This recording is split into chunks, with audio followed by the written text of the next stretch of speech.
Hola, ¿cómo están? Bueno, damos inicio a la segunda clase de la materia.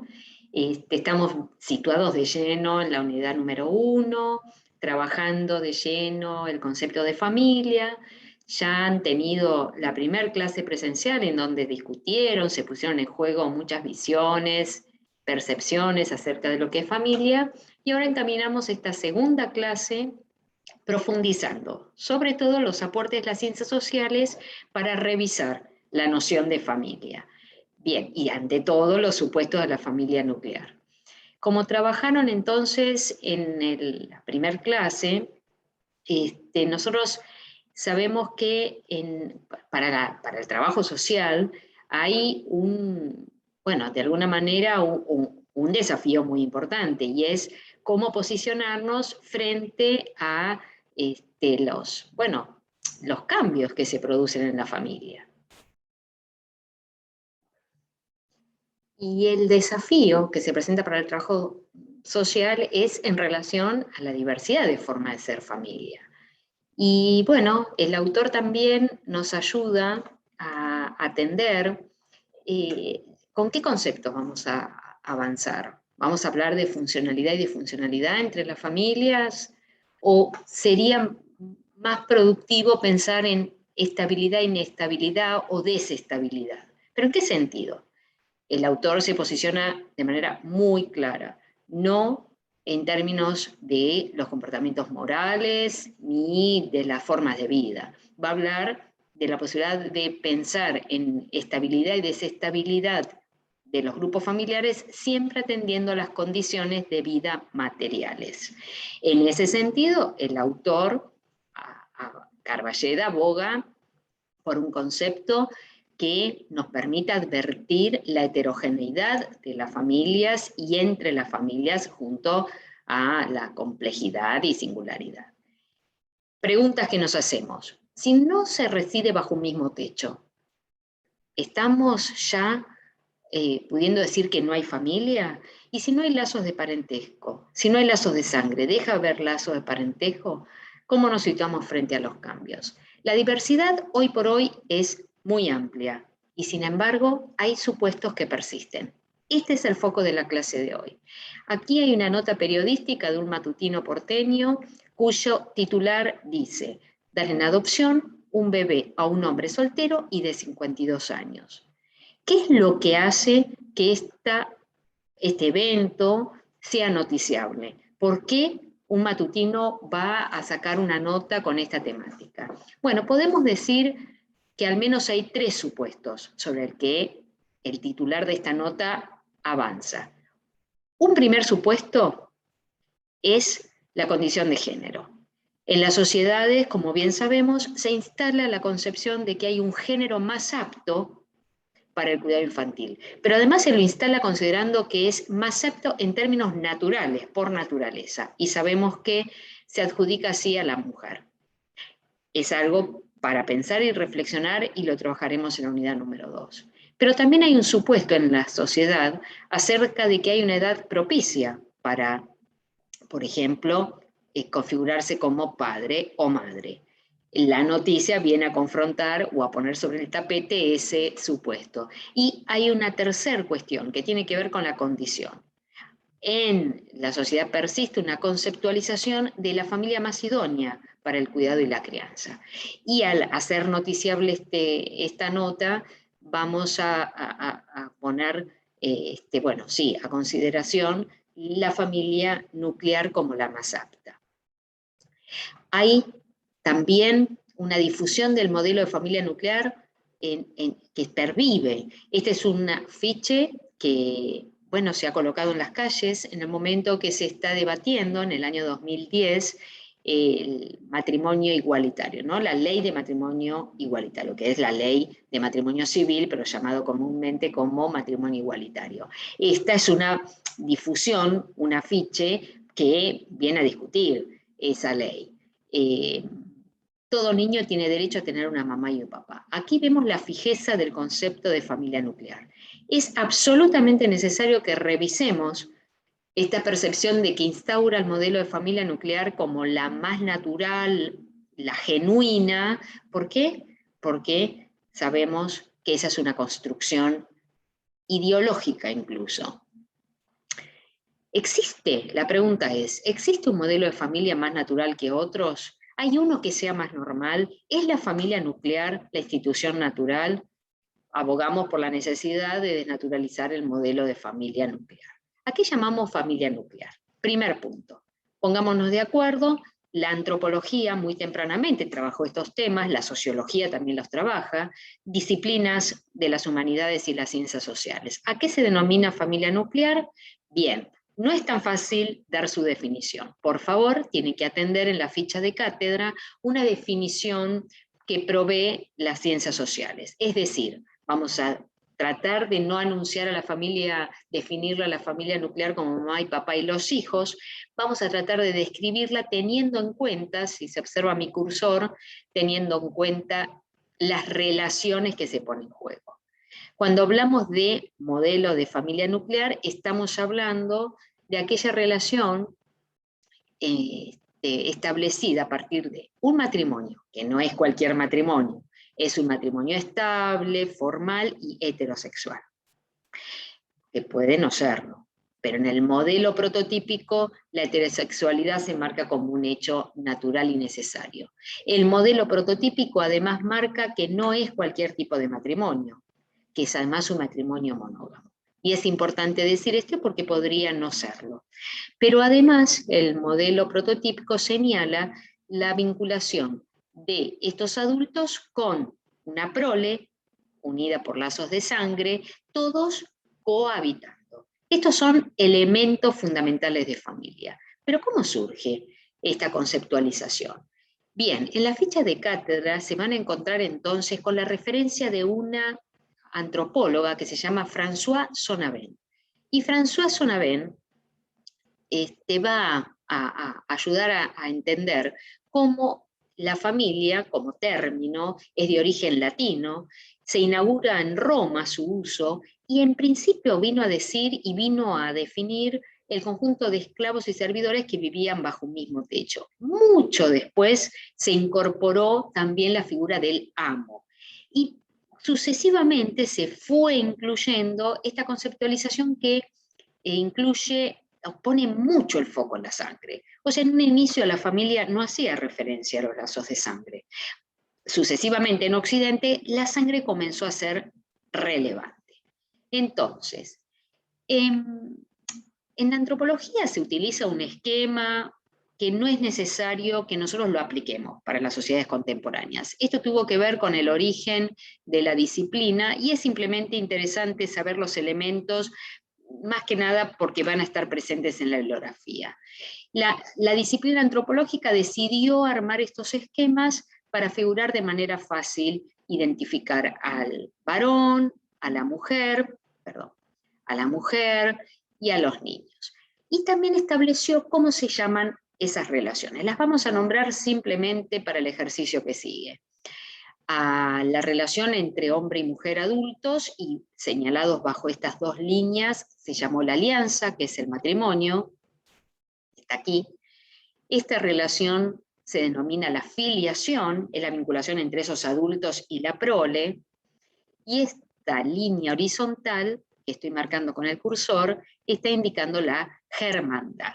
Bien, estos datos no nos interesan para aplicar a nuestra contemporaneidad, al trabajo profesional que llevemos adelante en nuestro caso. Es importante simplemente porque nos ayuda a algunos ejercicios de desnaturalización. En Occidente, la sangre se tornó central. Uno no podría no puede decir que si tiene un lazo de sangre no es familia. Para nosotros la sangre es muy relevante, pero esa es una construcción, que la sangre pesa, y como dice un antropólogo, pesa más que el agua. La sangre pesa. ¿Es la sangre constitutiva de parentesco? Bueno, sí, en líneas generales establecemos parentesco a partir de la sangre, pero miren lo que ocurre. ¿Qué estudiaron los antropólogos? Que esto no es universal. Hay sociedades en donde los hijos, que aquí estoy señalando con el cursor, están unidos a los adultos por lazos de sangre. Aún así, no reconocen a ambas líneas como parentesco, configurando parentesco. En las sociedades matrilineales, como bien se describe en la ficha,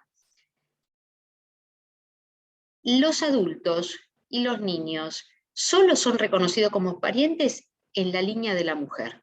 No reconocen como pariente a quien se constituye el marido de esa mujer, incluso el progenitor de esos niños. No se lo reconoce como pariente. Esto es muy importante, porque ¿qué nos viene a demostrar? Que aun cuando el dato de la sangre está, no necesariamente en las sociedades humanas configura parentesco. No necesariamente. Es el estudio de las sociedades unilineales la que nos permite decir que aún cuando existe el dato de lo biológico, aún cuando existe el dato de la sangre, como especie humana no necesariamente estamos frente a un parentesco. Las sociedades matrilineales y patrilineales, eso quiere decir los que reconocen a los parientes o por la línea de la madre o por la línea del padre, son constitutivos de esto. Entonces las familias patrilineales y matrilineales nos demuestran que en el dato de la sangre está presente y no necesariamente es recuperado por las personas. ¿Qué sucede con nuestro parentesco? Es bilineal, bilateral, eso quiere decir que se define por ambas líneas. Entonces, el modelo prototípico de familia insiste en el dato de la sangre, pero lo que tenemos que saber a ciencia cierta es que esa es una construcción en términos más bien culturales, ideológicos, no necesariamente elegido por todos los individuos. Esto sí es muy importante para pensar las familias en la contemporaneidad. Pero además, lo que se constituye como muy central es entender también la alianza, las formas de establecer matrimonio. En nuestras sociedades, o sea, en nuestro, digamos, modelo de vida occidental, es muy generalizado, por cierto, la monogamia. Es la regla que obliga a los individuos a sostener un solo lazo, digamos, una sola relación conyugal o sexual. Sin embargo, esta forma que parece natural, dada por la naturaleza, no ha sido para nada elegida por otras sociedades. La poligamia y la poliginia, la poligamia como institución, da cuenta de estas cuestiones, porque la poligamia no es promiscuidad. La poligamia es una institución que en algunas sociedades está arreglada, en la institución del matrimonio que permite a los individuos a tener más de un cónyuge, que tiene dos formas. La poliginia es aquella que permite a un hombre tener simultáneamente muchas mujeres, o es la poliandria, aquella que le permite a una mujer sostener relaciones conyugales o sexuales con más de un hombre. Por ejemplo, son los Toda y los Nayar en la India, son los Pajarin en Nepal. En esta sociedad se da el lugar de la poliandria fraternal, es decir, que una mujer desposa al hermano mayor de un grupo, pero todos tienen permiso a tener relaciones sexuales con esta mujer. ¿Qué sucede? Es clarísimo que en nuestras sociedades, aquí estamos frente a las fotos de estas sociedades donde se da la poligamia y la poliandria. Poliginia, perdón, la poliginia y la poliandria. ¿Qué sucede en nuestras sociedades? En nuestras sociedades, por hechos de la historia que ya vamos a trabajar, se prohíbe la poligamia. Por eso lo que está instituido, incluso legislado desde el Código Civil, es la monogamia. Pero ¿qué dato es el que queremos trabajar? El dato de la no naturalidad, sino más bien de la imposición de esa forma de establecer la alianza. Bien, tenemos hoy por hoy esta categoría de poliamor que quiebra un supuesto también muy generalizado en nuestras sociedades de que el amor es entre dos individuos. El movimiento a favor del poliamor está poniendo en cuestionamiento esa representación y considerando que la relación amorosa puede ser establecida entre más personas. Un punto muy importante para preguntarnos, interrogarnos y avanzar en la desnaturalización es qué pasa con la residencia. También entre nosotros está muy generalizada la idea de que familia es vivir todos bajo un mismo techo. Y más allá de que esto se constituye un derecho al que todos debemos poder acceder, hay que entender el carácter no natural de esa constitución de ser familia. Muchísimas sociedades en distintos lugares del mundo han y siguen eligiendo otras formas de llevar adelante la vida en familia. Por ejemplo, entre los Minangkabau de Sumatra se da la figura del marido furtivo, que no es otra cosa que un varón cuando se casa permanece en el Paruí, es la aldea de la mujer, de origen, perdón, y pasa la noche furtivamente en la otra aldea. O entre los Ashanti de Ghana, que practican un sistema similar, que los antropólogos le han colocado como nombre el marido visitador. Hombres y mujeres viven cada uno en una casa, y a la noche el marido visita a la esposa, la cual está obligada a cocinar. ¿Qué quiere decir esto? Que muchísimas sociedades a lo largo del tiempo eligieron otra forma para vivir la vida familiar. Que entre nosotros es un hecho generalizado, el de vivir todos bajo un mismo techo, es un dato. Es un dato que hay que tenerlo en cuenta, pero es un dato que no podemos naturalizar. Incluso no lo podemos naturalizar cuando en nuestras sociedades, si bien no se dan estas figuras llamadas así por los antropólogos, el marido visitador, el marido furtivo, el hecho de la migración, bueno, la necesidad de las personas de trasladarse a otro lugar, generalmente en búsqueda de mejores condiciones de trabajo, produce también que en una familia los individuos, los integrantes, no vivan todos juntos bajo un mismo techo y no por eso dejan de ser familia. Ese es el punto que queremos llegar. Aquí tenemos las imágenes de estas sociedades y también vamos a pasar de lleno a las resoluciones ligadas a la maternidad y paternidad. Tenemos absolutamente instituido, incluso hay una frase del sentido común que indica que madre hay una sola. Sin embargo, la división entre progenitor y progenitora, madre y padre, se da en muchas sociedades. Nosotros damos todo por unido. Por ejemplo, entre los Mosi de Burkina Faso en África, la genitrix, eso es la progenitora, no es forzosamente la madre social. Incluso en esta sociedad distinguen distintos tipos de madres. La madre que me dio a luz, la madre que me amamanta, la madre dichosa, la madre que me hizo engordar. Confronta absolutamente con nuestro presupuesto de que madre hay una sola. Presupuesto que tiene como trasfondo esto que les estoy diciendo. Nosotros asociamos de manera mecánica progenitor, progenitora de padre y madre. Eso es importantísimo separarlo, porque incluso hay muchos progenitores y progenitores que no eligen ser el padre o la madre social. Y hay muchos eventos en la sociedad contemporánea, como es la adopción, en donde estas dos cuestiones se dan escindidas. Por lo tanto, no podemos darlas como hechos naturales. Sin embargo, hay un modelo que se torna, como decíamos, muy central en nuestras representaciones, y es el modelo de familia nuclear. Todos conviviendo bajo un mismo techo, con divisiones de género muy claramente establecidas, los varones en unas acciones, las mujeres en otras. Ya sabemos que, sin embargo, esto fue cambiando, pero que a las mujeres se les adjudicó el lugar de lo íntimo, de la vida privada del hogar, de las tareas domésticas, mientras que al hombre se le adjudicó el lugar de lo público. Cuestiones que se están quebrando, pero no terminan de resolver la desigualdad entre los géneros, cuestión que veremos en la unidad número 2. Hay una cuestión para ponernos a pensar, pero el modelo de familia nuclear en Occidente, ¿desde cuándo se constituyó? ¿Cuál es el origen de ese modelo para pensar Occidente? La idea de Occidente es un poco ambigua, pero estamos hablando de las sociedades que comienza, digamos, con el continente europeo a expandirse hacia otras zonas con los procesos de colonización e imperialismo. Martine Segalen es una antropóloga francesa que justamente va a hacer esta pregunta. la pregunta por la profundidad histórica del modelo de familia nuclear y de cómo el modelo de familia nuclear se legitima como modelo.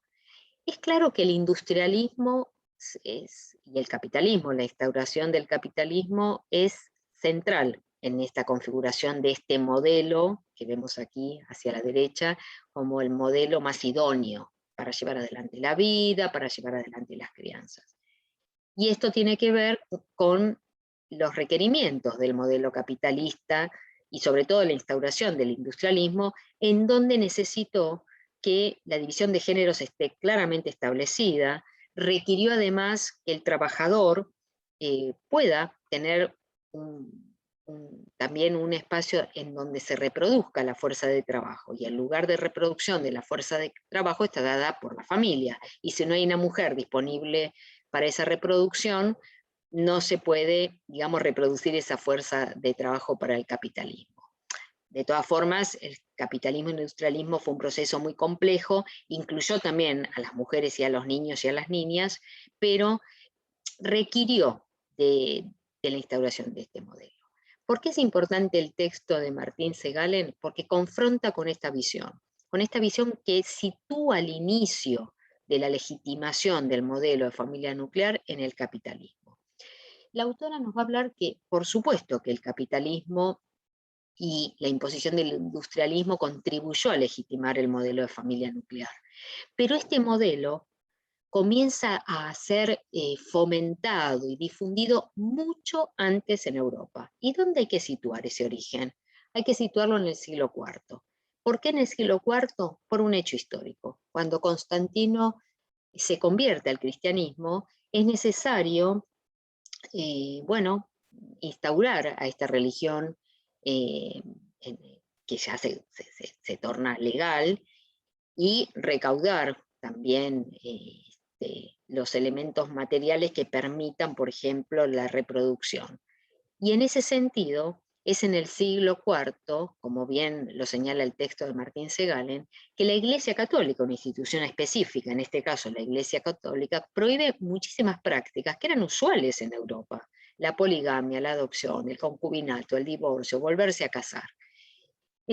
¿Por qué? Para ajustar justamente la herencia, digamos, a la reducción biológica más simple, ¿no? Y entonces todos los excedentes entonces retornar a la iglesia. ¿Cuál es el ejemplo? ¿Qué nos viene a decir este ejemplo? Nos viene a decir que en la misma Europa había una diversidad muy importante de las formas de organizar la vida familiar, pero que hay una institución que avanza en las prohibiciones, en las regulaciones, en las restricciones. Eso es lo que hace que se fomente un modelo específico. ¿Por qué ese modelo se difunde al mundo o se globaliza? Hay una explicación histórica. No es por razón de la naturaleza. Es justamente, sabemos bien, porque hacia fines, bueno, comenzando con el siglo XV, pero hacia fines del siglo XIX, inicios del XX, Europa avanza en relación a una forma de modelo político y económico como es el imperialismo. Se impone a las comunidades de Asia, Oceanía, hacia los pueblos y los países, y cuando está imponiéndose, también impone un modelo de vivir la vida.